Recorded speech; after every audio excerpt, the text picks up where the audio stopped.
Hello. Welcome, everybody. Thank you for coming. It is the March Power Hour. And yeah, here we are in another month, right? So, hope everybody is doing great. Over the intro timer, I saw a few of you putting in what you're drinking and what you're working on. So, Fable City Radio, hello to all. I'm working on podcast scripts and drinking a lovely cup of coffee. Awesome. Hello, Ty from Colorado, working on a post-apocalyptic novel. Deb Edwards working on World War II romance and drinking tea. Cora starting a science fiction romance short story. And Queen Alina fan trying to finish my short story at a pulp action story. Ooh, those are great. I love pulp action stories. And Retha working on a chapter of my lit RPG story here and drinking water. Yep, I'm drinking water too. I think that's the theme of the day. I've got water with lemon. All right. Janky Fluffy. Love that name, by the way. I'm working on a cozy dystopian and text vet Jeb halfway through my novel. Big glass of ice water to drink. Yeah, I think the universe has given us all the same messages today with ice water. All right. And DCJ on a break, just here for the conversation, tips and practice, showing up for myself. Well, hey, we're glad you're here, and hopefully you can get back to the writing as soon as possible, DCJ. So real quick, I have some announcements. The first announcement is that at the end of this live stream, I will be demoing the new app that I'm building for AI for editing. All right. So it's nothing fancy, nothing crazy, but I'm going to show you guys it because it's almost to the point where it's kind of ready. We're working out some issues on the Windows side. It works really well for Windows, but there's just some things with the installation that we're going to try to make a little bit easier. But I'll show it to you, and I will run some text through it, and you will see exactly how good GPT-3 and ChatGPT are at editing. All right. And I'm also going to share another tool. I didn't develop this, but it's another tool that I think you guys will find helpful that you could start using today in your next writing session that will basically, it kind of does what we're trying to do, but our tool makes this a lot more convenient. But basically, it's a Chrome extension that sits on top of ChatGPT that will allow you to see some of the edits and stuff that it can do. All right. So I'm hoping that can give you guys some interesting tips today and really give you a demo of what this technology can do and why it's so amazing and why I feel like I'm the lone voice in the wilderness talking about, hey, use AI for editing. It's a lot safer. It's a lot easier to use. It's a lot cheaper. Like the demo I'm going to show you guys today, if I use the GPT-3, it's going to cost me, I think, like 7 cents. All right, for like 1,500 words. All right. The ChatGPT API, it's like a fraction of a penny. All right. So it's very inexpensive. You don't have to worry about copyright infringement, which is kind of a plus. You're not going to anger editors. You're not going to anger artists. It's just simply a tool to help you catch typos to make your editor's life easier. Not a replacement for an editor, just another tool in your toolbox. All right. So good stuff. So I'm going to do that at the end of this live stream, all right, just so we can get through our stuff. And I also know that there are going to be some people who are going to watch this on replay. So I want to make sure that we do this at the end of the stream. And I'll put a timestamp in the video description for anyone who wants to just skip to that if you're watching the replay. All right, so we had some new folks jump on in here. Greblox, editing an urban fantasy and drinking coffee. And Tomorrow Kiddo, drinking water, finishing up my novel. And Queen Alina fan, yeah, I guess I read over that and I didn't think about that for a second. Cozy dystopian sounds interesting. I don't think I've heard that before. Yeah, those are two words I wouldn't have put in the same sentence. So very, very interesting. All right. And Dr. Hino, looking at releasing my first book. You're close to the finish line. Well, that's fantastic. Well, hopefully we can help you get over the finish line. Hopefully you'll get some words in today. Give you a hand with that. All right. So Let's see. We got a healthy group of people here. I'm glad everyone showed up. I did change my assets, so you guys aren't going to be looking at Christmas stuff this month. And I did change out the music. So we got all new assets. Everything is good. And if you happen to be new, just real quick, welcome to the Power Hour. This is a 90-minute session where we join together as a community and make progress on writing. So if you want to write, if you want to edit, you want to write a screenplay, you want to do anything you want to do, totally fine. And I'm going to put a timer on the screen and it's going to count down. And once the timer counts down, we'll come back. We will debrief. I'll ask you how many words you wrote. We'll chat. We'll celebrate each other's successes. I will also answer any questions that you guys have. So if you've got any question you want, feel free to throw it in the chat. And as you guys know, I don't hop off of these chats until all your questions are answered. All right. So with that, why don't we go ahead and just jump into our first session? That way we can get things going, and hope everybody has a good writing session. I'm going to throw the timer on now, and we'll be back soon.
All right. How did everybody do?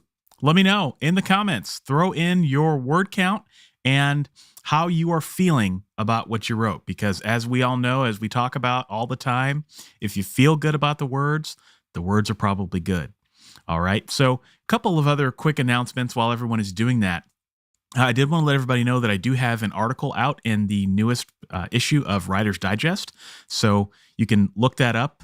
It's an issue on genre fiction. So if you happen to be at Barnes & Noble or your favorite place where you get magazines, if people still buy magazines on newsstands anymore, if any of you do that, you can check out the newest issue of Writer's Digest. I have an article in there on the beginner's guide to writing urban fantasy. All right. And I've actually got some pretty cool resources in that article. So yeah, it's always a pleasure to write for Writer's Digest. I also have an article in last month's issue. I forgot to announce this last month, but last month's issue of Indie Author Magazine. So Indie Author Magazine is a magazine geared toward journalistic articles on self-publishing. All right. So they're really unique in that their articles are fact-based, which I really like that about the magazine. And you can check that out. I have an affiliate link. I'll drop it in the comments. authorlevelup.com/IM. All right. So I do get a small commission if you check that out, but it's a great service, great magazine. And I interviewed Roland Denzel. And Roland is a health coach, nutrition expert extraordinaire. And we talked about managing chronic illness as a writer. And Roland gives some amazing tips for any of you that may be dealing with chronic illness or may have it in the future. He gives you some really good tips on how to do that. So really, really cool. So, all right, let's take a look at how everybody is doing. Haley, setting up for a productive writing session, recently got a standing desk and bought an under the desk treadmill. Very nice. Very good for you. And hopefully that's working out really well.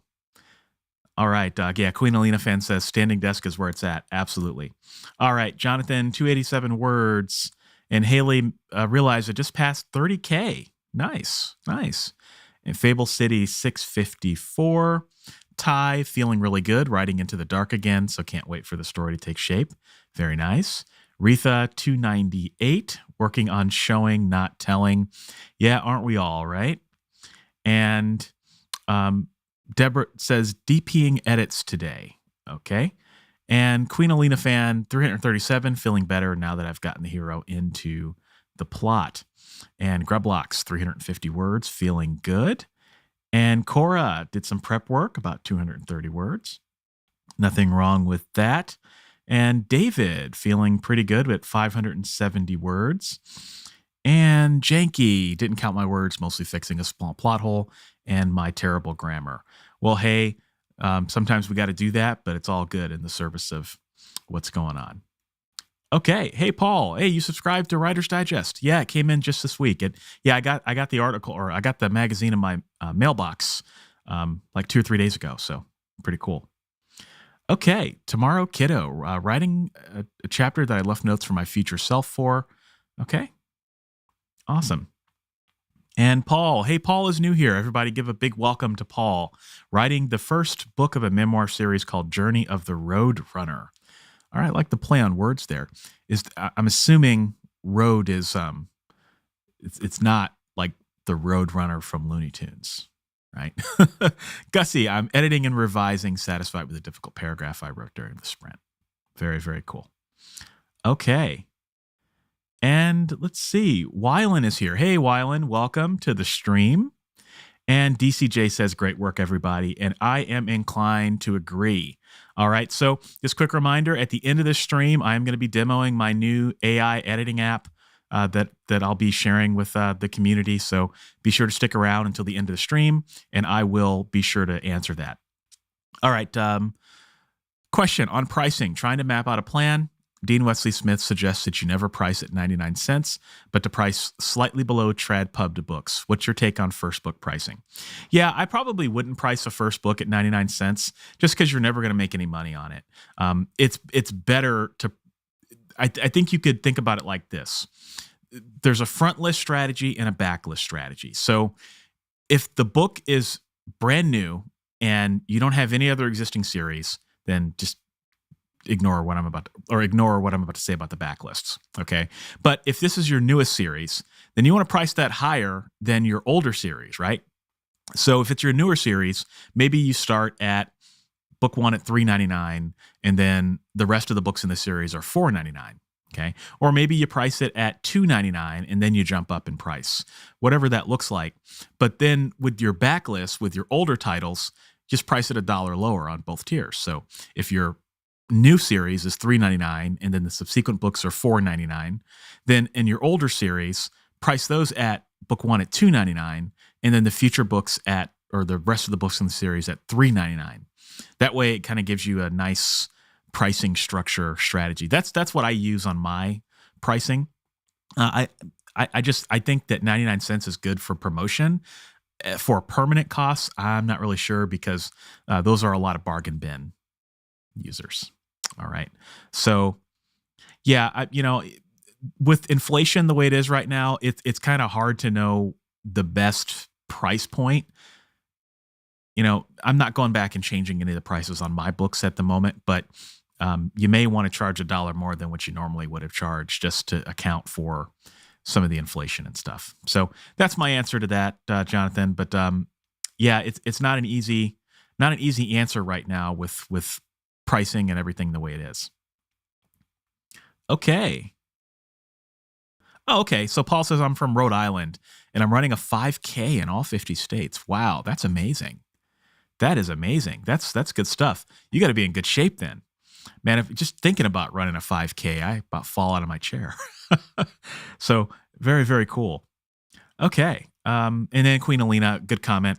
I've seen people do $1 cheaper than the rest of the books in the series. I'm not an expert, just putting my experience out there. Yeah, the great thing about this is that you can experiment, right? So you can try $1 cheaper. Maybe that doesn't work. Maybe all your books at the same price point works. Maybe everything at $3.99 or $4.99 works better for you.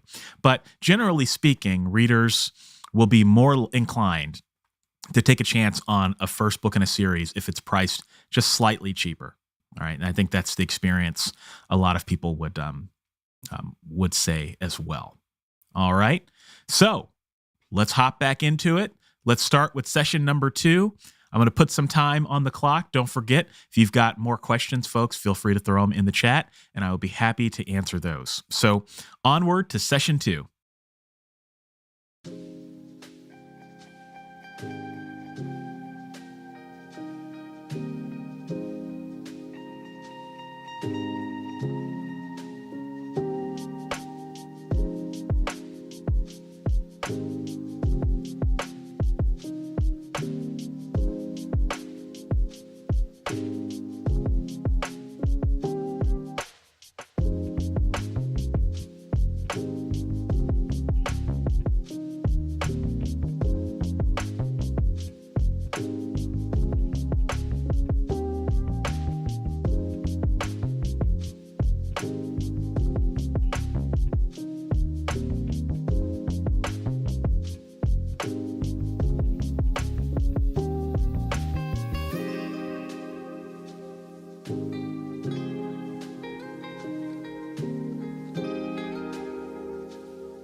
Okay.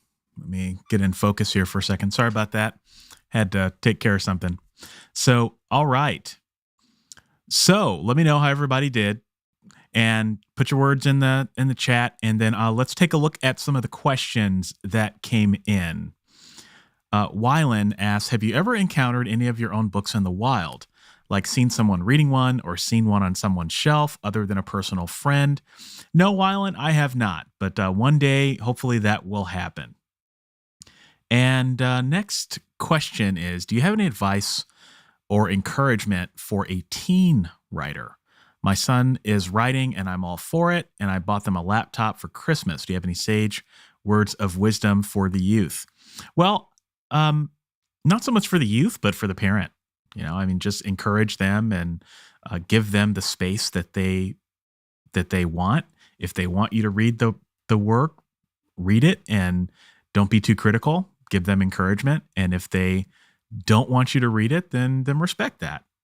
And I think for any teen out there that wants to write, I think just understand that this is a completely different world than it was when I was a teenager in the early 2000s.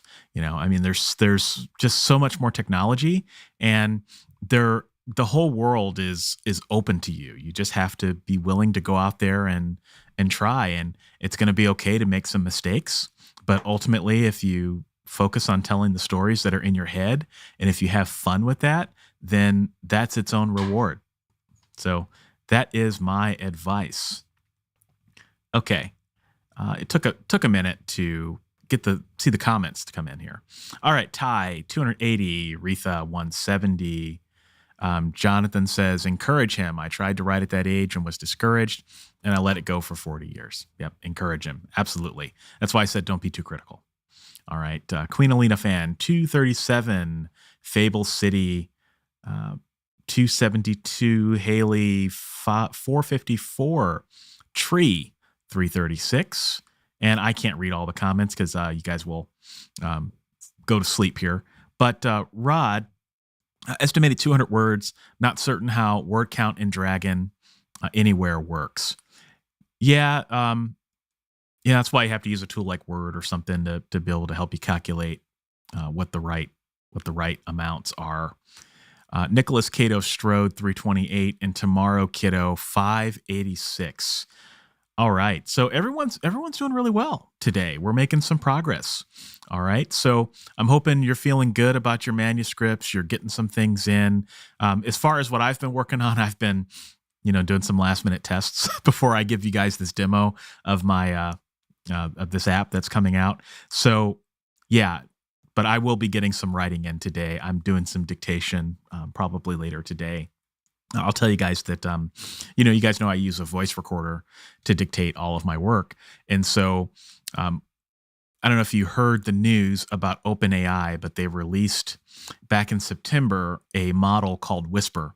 And what it does is it's like Dragon, where it basically you can upload voice to it or audio to it, and then it will transcribe that audio. Now, it is, I will say, almost flawless for nonfiction, like amazing. And then if you pair that with like a Microsoft Word macro, there's almost no difference between Whisper and Dragon. In fact, there are a lot of instances where Whisper is better than Dragon, and it's open source and it's free. All right. So they released a paid version of Whisper. They're not canceling the open source, but they released a paid version of Whisper earlier this week that apparently runs a little bit faster. But if I use Whisper in addition to my current editing workflow, which is Grammarly Plus or Grammarly Premium, this new app that I'm about to show you, it's like for nonfiction, it's like perfect. Like it's like I'm shocked at how well it is. For fiction, it's not quite there yet. It doesn't recognize quotes or like open quotes. If you say open quote, it will literally transcribe open quote or close quote, which is kind of frustrating. And you can kind of fix it with some Microsoft Word macros, but not quite. It's still kind of a mess. So here's to hoping that they fix that, and then that will give everyone a good alternative to Dragon. All right. Janky Fluffy, I wasn't encouraged, and I'm not a rebel, but being told I couldn't do something made me want to prove my family wrong. Yeah, absolutely. And Felicia Dawn says, I write slower by hand, and hey, that's okay. Whatever works for you. And Ty, question about editors. So after you have written many books, your grammar is probably really good. So what would you have copy editors look for? Yeah, I'm really focused on having copy editors look for things that only copy editors can find. So when I show you this app in a few minutes, I think the future we're headed for is a future where writers really don't have to worry about spelling and grammar anymore. And that sounds really weird. Like, imagine 5 years from now, you don't spend any time fixing typos. So I think the real value of an editor is always going to be true, which is there are just some things that AI will never be able to catch, like plot holes, continuity issues, problems with the overall structure of the story, problems with just maybe your research or things that maybe you messed up. And so that's what I really try to have my editor focus on. I really want her to focus on just the plot issues. Anything that makes the reader go, huh? Wait a minute, that doesn't make sense, right? That's the stuff that I really care about. And of course, if she finds a typo here and there, I'm not going to be upset. But I really want to send her as clean of manuscripts as I can. And so really there are, and I've talked about this a few times. I don't know if I've talked about it on the Power Hour, but when you think about copy editors, we'll just talk about copy editors, Ty. There really are two types of copy editors. All right. There are, and it's really not a type, it's more of a personality type, if that makes sense. All right. So the first personality type is the person that is really good at grammar. All right. So they are amazing at, catching typos, issues with your commas, issues with your hyphenation, all that. They're great at that. And you really value somebody like that because they help make your manuscript squeaky clean.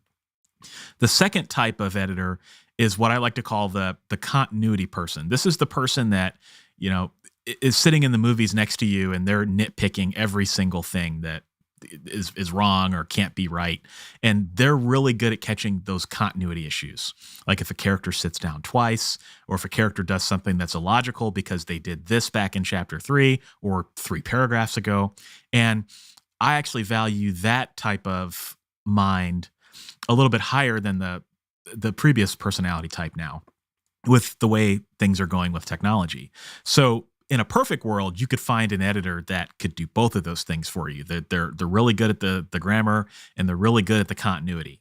All right. So I think as your grammar gets better, I think you tend to value the continuity type minds a little bit more than the grammar, because you know that the grammar is going to be there. But that's just my off the top of my head answer to your question. Okay. Fable City Radio says I dictate into Scrivener and it works fine.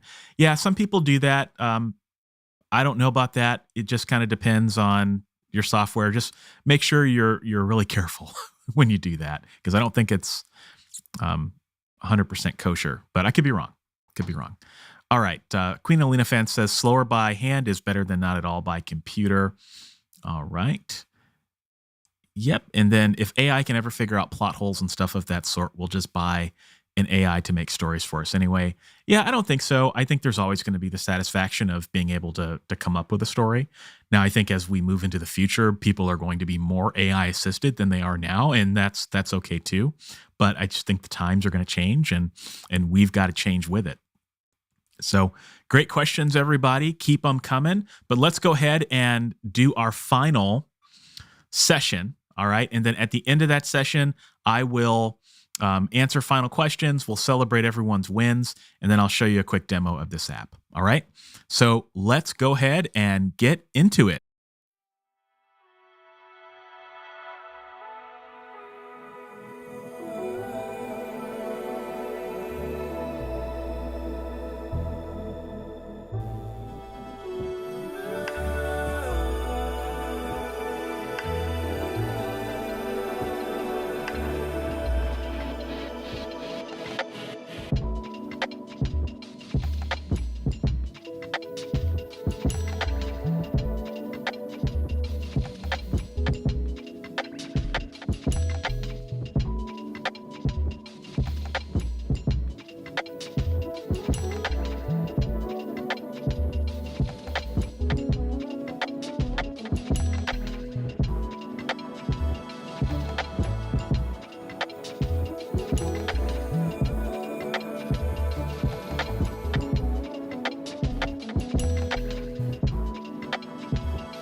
Okay, here we are. We made it to the end of the Power Hour. I want to know, how many words did you write today?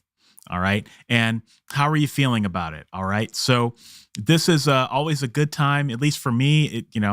When I'm writing during these Power Hours, I feel like I get a lot done. And I hope that you guys feel like that as well. And that's why we do this, so that you've got accountability partners, or an accountability community, so to speak. So let's get those numbers coming in, and any questions you got, let me know. All right. So Wylan asked, did you ever read a book that you loved all the way through into the very end, and the end was so bad that you hate the book now?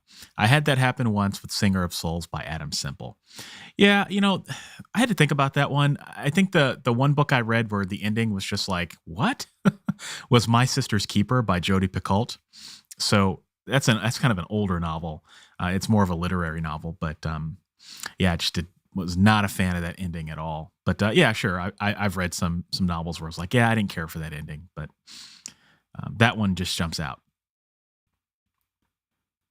Oh yeah, Queen Alina says, yes, I've also read books from a series that had such a good ending in the first book that I didn't want to ruin it by reading on. Yeah. All right. Nicholas 263. Queen Alina fan, better. The story is developing out of the dark. Fantastic. Hey, Fable City Radio, 4 figures today. It was great. I finished an entire story script. Very cool. Ty, 785. Nicholas Cato Strode, a good start to the day, and I am inclined to agree. Tree, another 4 figures, feeling great. Just finished an important chapter.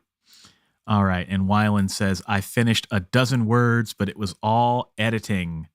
All right. And Retha, 102 now and 570 total. Very nice. And TextVet Jeb, 273, 879 total. Goal for the day is 2,000 words. Very nice. Yeah, more work to do, but definitely that's a good goal to have. And always feels good when you hit 2,000 and plus, because that's really good stuff. Okay, Rod, about 175. My poor phone, old Bessie, doesn't like to stream your podcast with its bumping music and run Dragon's dictation software at the same time. Ended up thumb typing everything. Thumb victory. Yeah, well, I type with my thumbs too, so it's all good. Yeah, it slows you down a little bit, but it's all good. And glad you think the music is bumping. All right. Let's see. We had a question come in before. This was from Retha. Have any of you tried using your phone to dictate during commutes? How effective did you find it? And are there any specific apps that you would recommend? So I'll let the community comment on your question, Retha, but I have 2 things that I would recommend. The first is, this is more of an anti-tip, and that is, do not use the microphone button on your keyboard. And there's a good reason for that.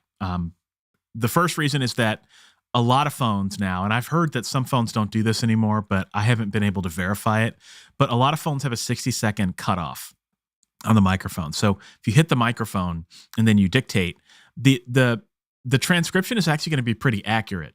I mean, it's not perfect. It won't do very well with your proper nouns, but it's pretty good.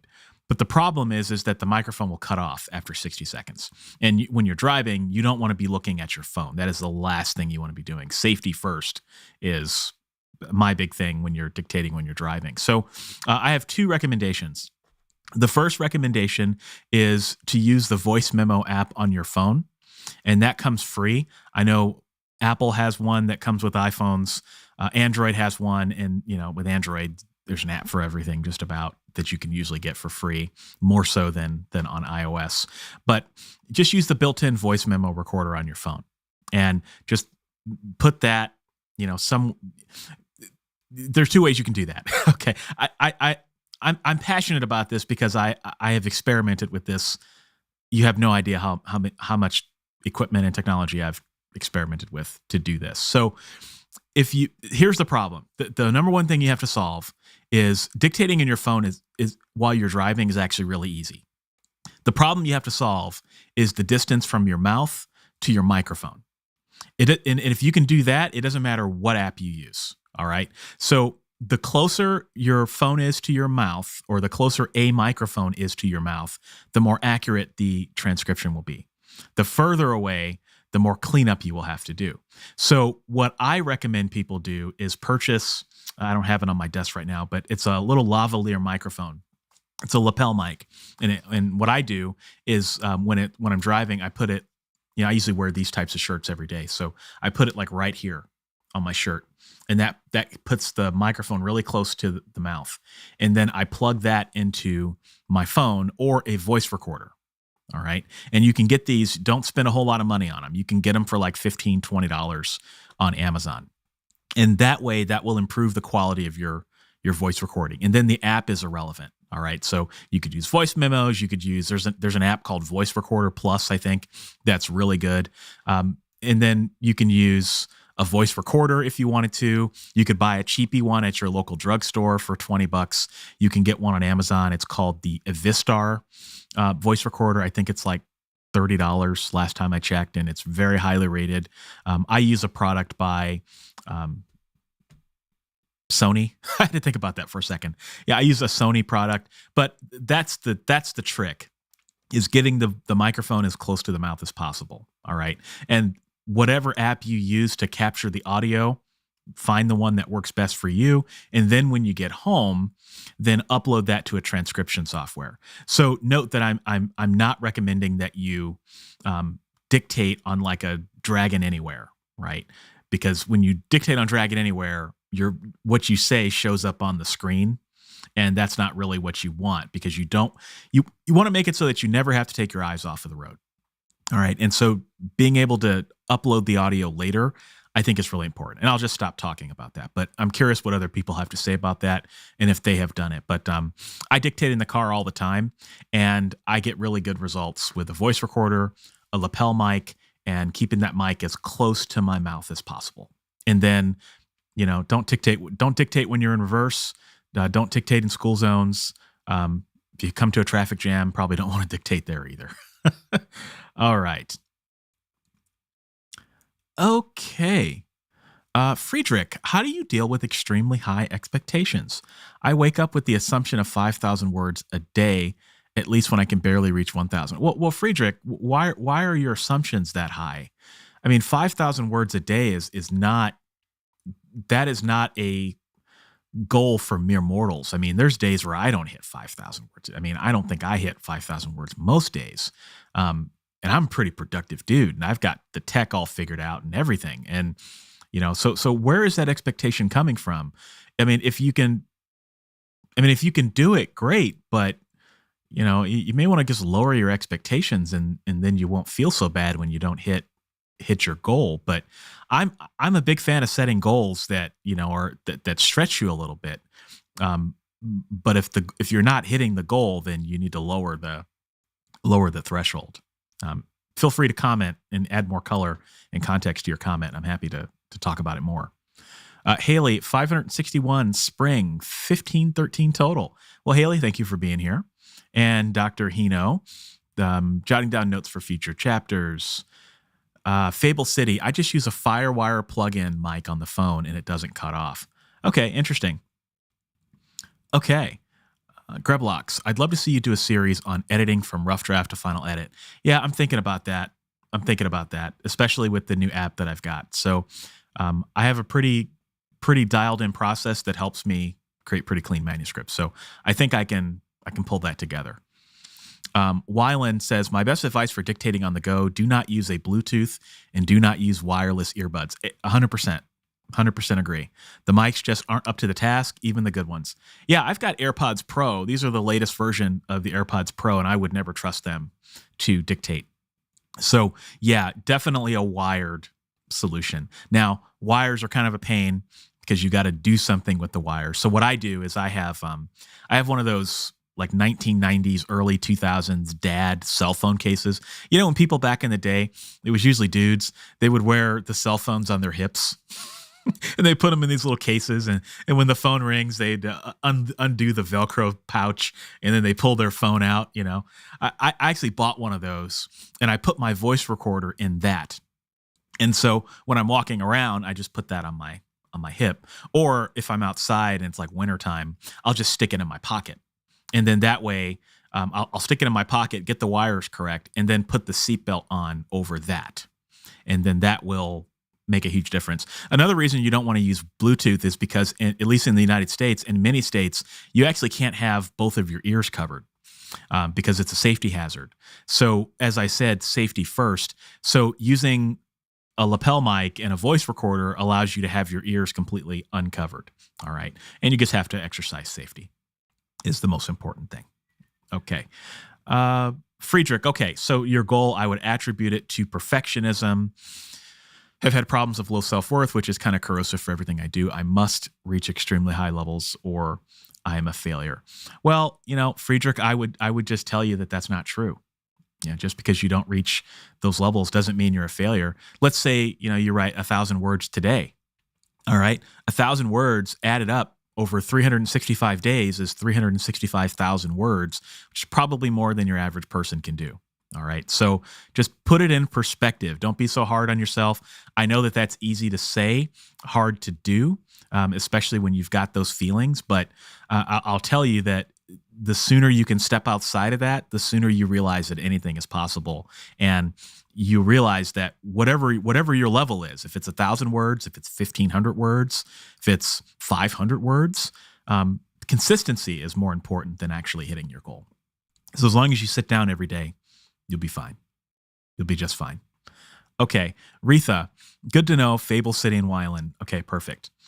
Okay. Rod, please do a quick video explaining what to get and how to do dictation on the go. A wise man learns from the experience of others. Yeah, well, Rod, I have a book. It's called How to Dictate a Book. And it goes into everything you want to know about that. And it actually has a free accompanying YouTube course. All right. And by the way, if anyone is interested, I don't know if anybody knows Nick Thacker. I'm going to share something with you real quick because I think it's a good thing for you guys to know. Yeah, actually, I'm not going to, for some reason, this link is not showing up. All right. But Nick Thacker has a dictation course. He just released it. And he's really trying to get people to check it out. And, I've met with Nick a bunch of times. We were just in Colorado together at Superstars. And it's a really, really cool course. So he kind of goes over everything you kind of want to know. So I would just say, you can check out my book, How to Dictate a Book, and then check out Nick's course on dictation. Here, just want to find it. And this is not an affiliate link. I actually have an affiliate set up with Nick. So, I probably should be better about that. I just set it up yesterday though. So, but this is not the affiliate link, but I just put a link to it in the chat. And then I'll throw a link to my book on dictation. I think that's the right link. Yeah. Sorry for the silence, but I just want to make sure I answer the question as thoroughly as possible. Okay, so yeah, so you can check that out. That'll give you, some really good foundation and answer the quote that you just shared. Okay, Wyland asks, "How are you and yours doing? You seem in great spirits and healthy, and that's always good to see." I always ask at the end of the stream. So yeah, I'm doing great. I can't complain. I'm got lots of projects in the works. A lot of them I can't talk about, but as they come out, I will be able to share. I've got one that I guess got the green light for that's really cool that hopefully I'll be able to share next week. And I'll be speaking at a few events here. I was just at Writing Superstars in Colorado Springs, and I'll be in Oklahoma City in the first week of May. If anybody here is in Oklahoma City, the Oklahoma Writers Federation Conference, I'll be there. And then I'll also be at the Writers Digest Conference in New York City. So that's where I'll be this week. Or this year. So I'm doing great. I can't complain. Family is doing great. And I can't complain about that either. All right. Where are the magazine articles? Yeah, you can order the Writer's Digest one on writersdigest.com, and you can go to Indie Author Magazine. I just put a link to that, Wylan. I'll throw it in there again. authorlevelup.com/IM. I am, which is Indie Author Magazine. It's in the February article if you're interested in checking that out. Okay, let's see. Oh, Jada. Almost missed a question here. Jada, I know it's an older video, but thank you for introducing me into writing into the dark. I've always been a pantser, but it really gave me confidence in writing. Well, it's great. That's great to hear. I love writing into the dark. It was a game changer for me, and I'm glad that it has been a game changer for other folks. So really good stuff. So I will do a quick drum roll and wait for any last minute comments to come in before we switch over to the next part of this presentation here. Okay. It's too bad it can't do like Jeopardy music or something, but I want to make sure people, if anybody answers any last minute questions or asks any last minute questions. Okay. So I'm going to talk for a quick minute about what I'm about to show you. I have a couple of notes here of things that I want to make sure that I hit. All right. So you all know that with the advent of artificial intelligence, there are apps popping up left and right that allow you to do all sorts of things that I think were inconceivable just a few years ago. And things are moving very quickly. It seems like almost every week there's some new development, either with Microsoft Bing or Google Bard or OpenAI and ChatGPT. We've just been on a 0 to 60 roller coaster ride since, the release of ChatGPT in November of last year. And so everyone is talking about artificial intelligence art and artificial intelligence text generation. So tools like Midjourney and Stable Diffusion allow you to generate artificial intelligence art that in many respects is really good. Now, we can have debates on whether you should do that or whether it takes away from artists, but the technology itself is quite sound. But it comes with risks, right? So if you use Midjourney, you don't really know if you're committing copyright infringement. And here in the United States, courts haven't really decided on whether these tools commit copyright infringement. So there's some business risk to using tools like this, at least commercially. All right. Now, there's tools out there that allow you to generate text. There are tools like Sudowrite and tools like Jasper and all sorts of tools to help you either write more stories, write nonfiction, write blog articles, marketing copy, all of that. And most of the time, those tools are going to be pretty safe, but you still do run a minor risk of committing plagiarism or copyright infringement. All right. So those are the two things that people are talking about, and they can't stop talking about it. Oh, AI art, AI text. But there's another use case that I want people to know about that you can start using today. It's free. It's incredibly cheap if you do want to do a paid version, and it's 100% safe. All right. And that's AI editing. Okay. AI editing, you're just using the OpenAI tools to help you catch typos. So you're not going to have to worry about committing copyright infringement. And it is unbelievably cheap. And I'll show you just how cheap it is. So what I have done is I've basically kind of identified this use case, and I've integrated it into my own writing and my own writing process and workflow. So I work with a developer, and we developed an application for my own personal use that I am now using on everything that I write moving forward. And it works really, really well. And so I thought it'd be really cool if people could just kind of see this and understand it. And so why not just release this out to the general public? And it just is what it is. All right, I probably won't update it that much unless there's like a huge bug or something, but just a way for people to play around with it and just get a taste of what you can do with some of this stuff. Because I don't think that developers are going to really be coming out with a whole lot of editing applications because it's just not sexy. Okay, so I'm going to show you something. I'm going to show you something that's not mine, and then I'm going to show you mine. Okay, so I said, I like to make this as practical as possible. So there is a way that you can use ChatGPT. I'm assuming many of you have free ChatGPT accounts. So you can go to ChatGPT today, and you can use AI editing on your next work in progress. In fact, you can use AI editing on the words that you wrote in the Power Hour today. Okay. So I'm going to share my screen and I'm going to show you something. I'm going to show you what's possible here. Okay. So if I go to ChatGPT, and I have the free plan, I don't use the paid plan. Okay. And I type in some text here, and you have to use a prompt. Okay. So you can say, edit this text for typos only. That's the prompt that you should use. Okay. This will just only look for typos. Okay. So I'm going to type in some bad text here. I hate school. I really dislike mathematics. If I never has to add tree together again, we'll do that. It will be, all right, you can see there's all sorts of errors there, okay? And I'm gonna hit enter, and ChatGPT is going to fix it. So as you can see here, it fixed damn near everything. Actually, it fixed everything.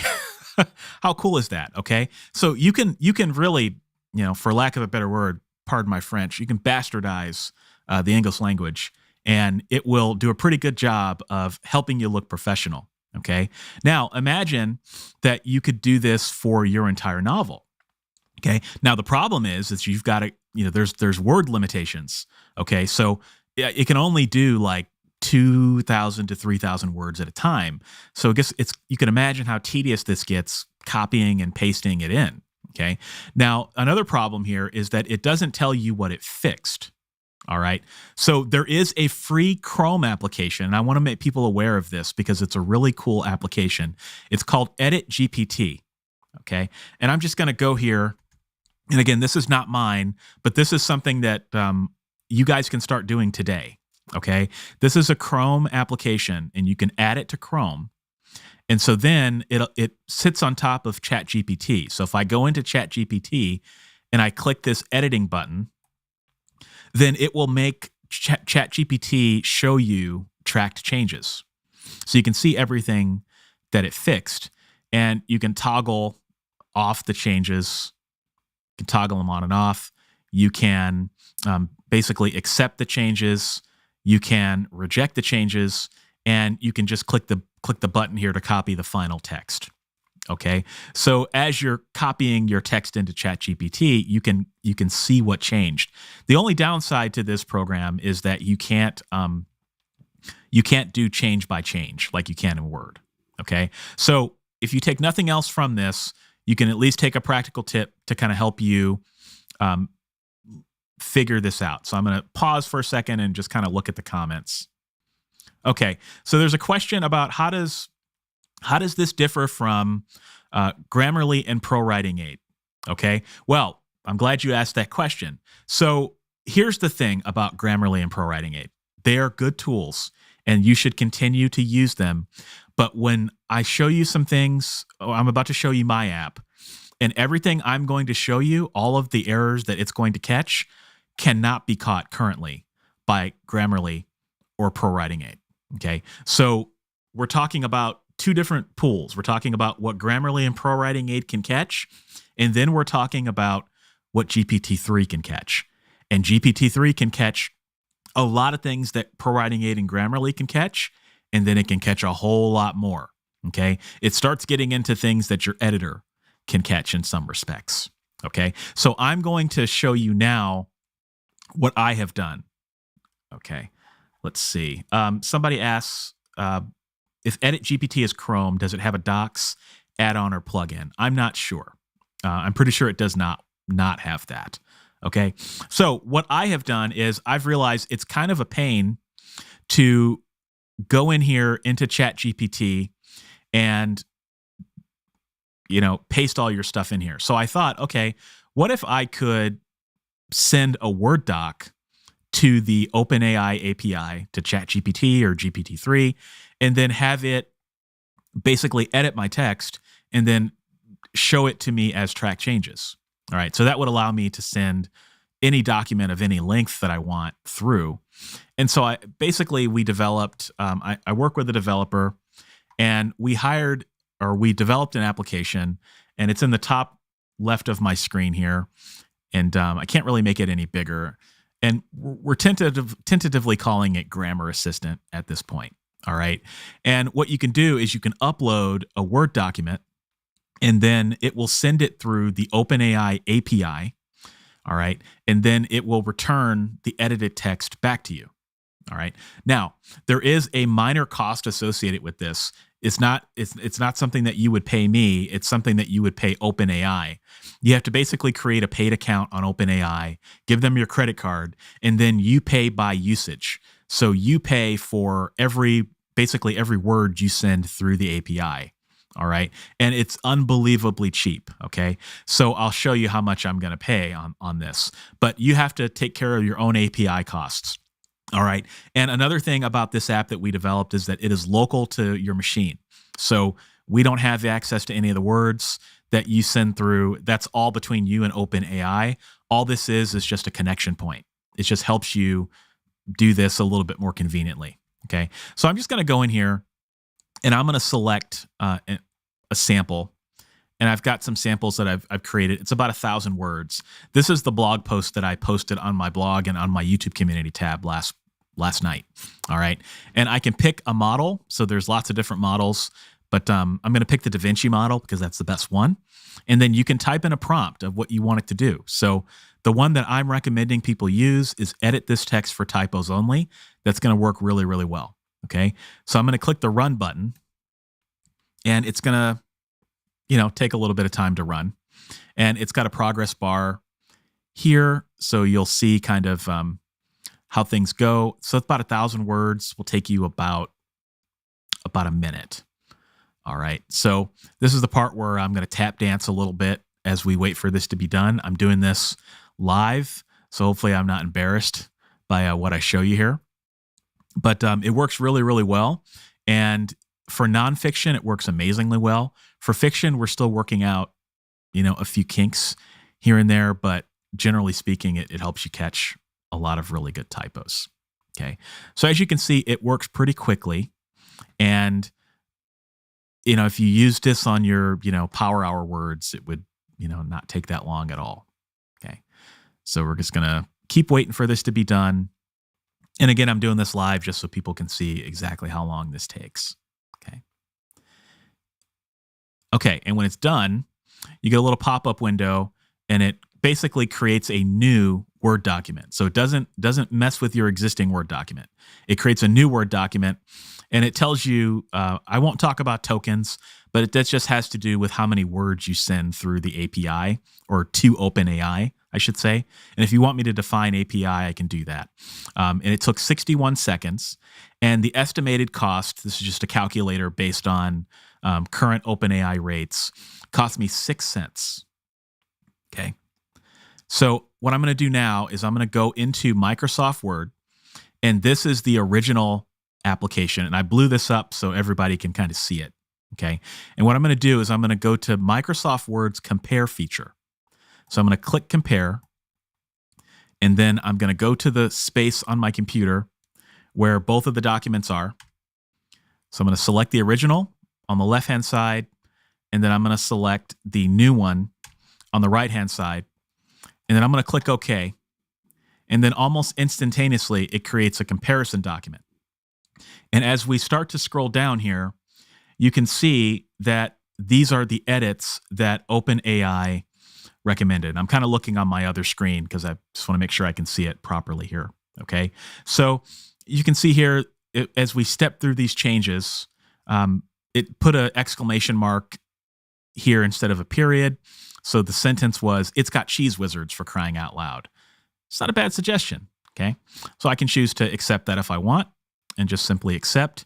And then I'll go down here. Oh, look at this. I had rider, R-I-D-E-R, instead of writer. Now, keep in mind, Grammarly didn't catch that.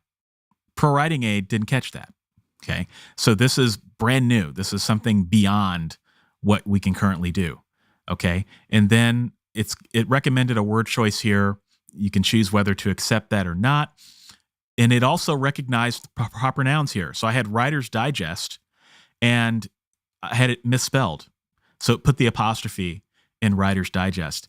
And it also, I had the term beginner's guide, and it fixed that. Okay. So very, very interesting.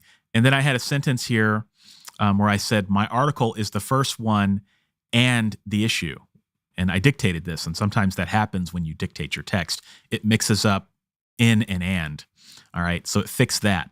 If I keep going down here, you can just see, the text is pretty clean, but it fixes or recommends some additional fixes here. And these are all things, as I said, that Grammarly just did not catch. Okay. So you're playing in another universe here when you get into GPT. Okay. So I'll pause there and look at the comments because I can't always see the comments as we come in here. Okay. So that's the basics of how this works. Okay. It is a little manual. There are some manual things that you have to do in order to get this to work. But the reason we built it the way we built it was so that this hopefully is not stuck to the whims of like operating system updates. So like when you update your Mac, it won't break this. All right. So yeah, so I'll show you another demo here. So that all of this was 1,300 words. It's going to cost me about 6 cents. Okay. So extremely cheap. If you were to write at pulp speed and you were to write 1 million words per year, it would cost you, let's just do the math here, just based on what I know about this. Okay. So if you ran 1 million words a year through OpenAI's API, okay, and you edited those words using this tool, it would cost you like $28 for 1 million words. So many of you don't write 1 million words per year. So the costs are considerably cheaper than that. And now they've released the new ChatGPT model, and the costs are a tenth of that. So 1 million words, if you use the ChatGPT model, would cost you $3. So this is unbelievably cheap, and something that, I want more people to know exists, because this can really help you with your manuscripts. All right. So I have another, I have a sample of some fiction here. I'll run that. And while that's running, I'll jump into the comments here. Okay. Janky says, I prefer style software that I can buy outright, like ProWriting Aid, text-to-speech. Yeah, this is not going to be a subscription or anything like that. It's just something we're going to release. We're still not debating, but we're still discussing, what that's going to look like. If it's free, if it's, very, very low cost. But I'm really not out to make a profit on this. I just want to share it with people so that they know it exists. Because really all it is just a Python application, right? It's nothing complicated. There's nothing proprietary about it. It's just using tools that are probably already on your computer. All right. So no, you don't have to worry about that. I'm not out to get people with subscriptions or anything like that. All right. Wyland says, do you have a name for your app? It's called Grammar Assistant. It's nothing sexy. All right. So let's see here. Okay. So that took about 53 seconds for, I think it's about 1,300 words, and it cost me 6 cents. Okay. And again, you pay that to OpenAI, not to me. All right. So if I go in here and I click the compare button, I'm going to pick the first sample, and then I'm going to pick the output document. All right. So this is a short story that I'm writing, or that I wrote, and I've got track changes in here. All right. So, and these are all, I checked these earlier this morning. These are all pretty legit errors. So the big one is like this one right here. So I had a pronoun shift, a pronoun mistake. Sorry, you can't see that, but yeah, pronoun mistake. And ChatGPT, or GPT-3 caught that. All right. So this is one more typo that I don't have to worry about my editor finding. All right. So yeah, just this is really good stuff, everybody. And I know that there are going to be more applications that come out that will probably render this one irrelevant. And I'm actually really excited about that because hopefully it will be easier for people to use this type of technology and this type of use case. And it's possible that in the future, Microsoft Word could come out with something where they update their editor tool and you can just basically do all this within the app and not have to worry about running it in a separate application. And I think that's great. I developed this because I don't want to wait for that. I want to start being able to use this technology now. So with that, I'm going to shift back to the regular stuff here. And let's see. Tammy says, my sister is an accountant and just shared ChatGPT with me. I've been using it to revise and edit paragraphs at a time, as well as to brainstorm ideas. Lots of possibilities with AI. Absolutely. Yeah. And there's lots of things it can do. You know, right now, the problem is that it is still a little technical. And I recognize that. You know, that there's parts of this that are a little manual, and I understand that. And it's not going to be everyone's piece of cake, and that's totally fine. Totally fine. This is really for those people who want to take a dive. They want to play around with the tech, see what it can do, and maybe have some fun with it. And if it can help you, then awesome. If it can't help you, then I'm pretty sure in 6 months there's probably going to be a tool out there that can. Okay. So next comment.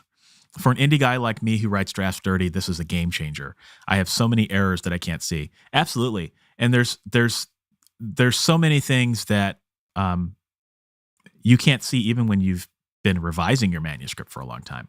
I mean, there are things that GPT-3 can catch that your editor might miss. And it's kind of crazy.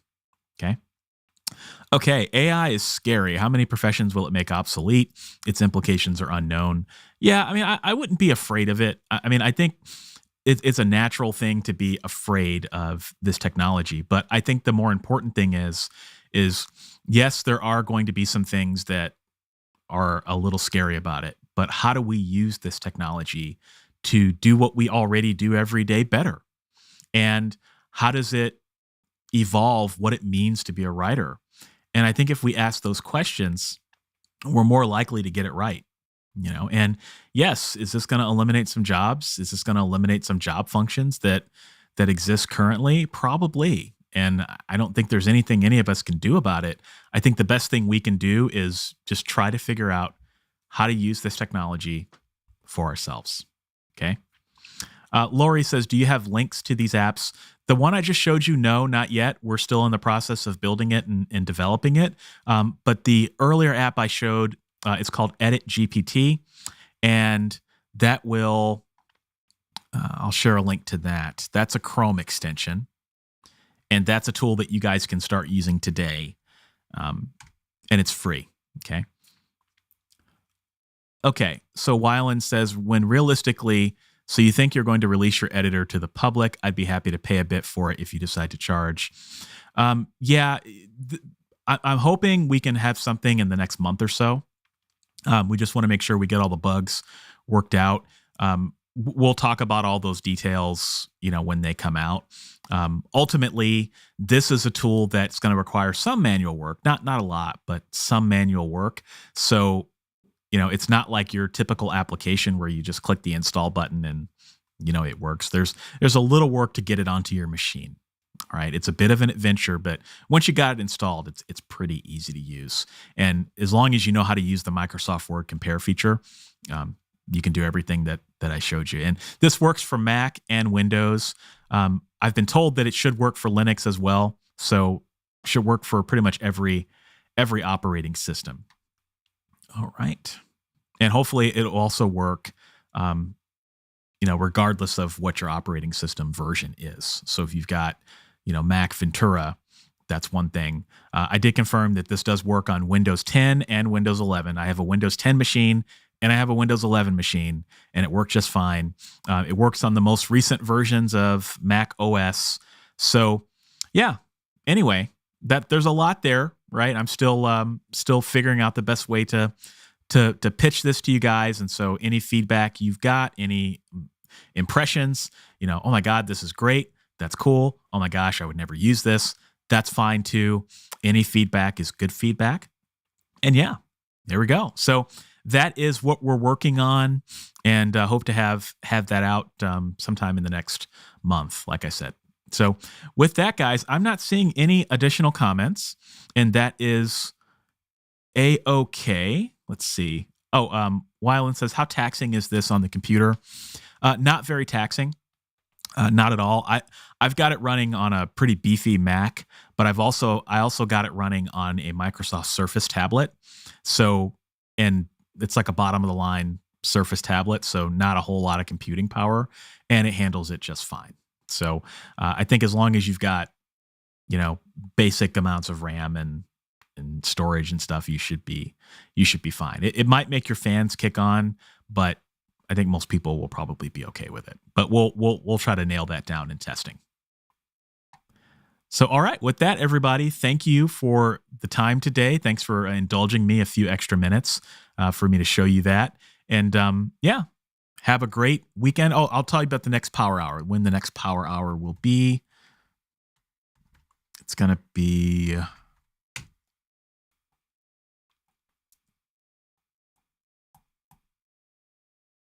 Saturday. Oh, okay, it's going to be Saturday, April 1st. So April Fools. April Fools. All right. So thank you, everybody. And I'm going to go ahead and sign off.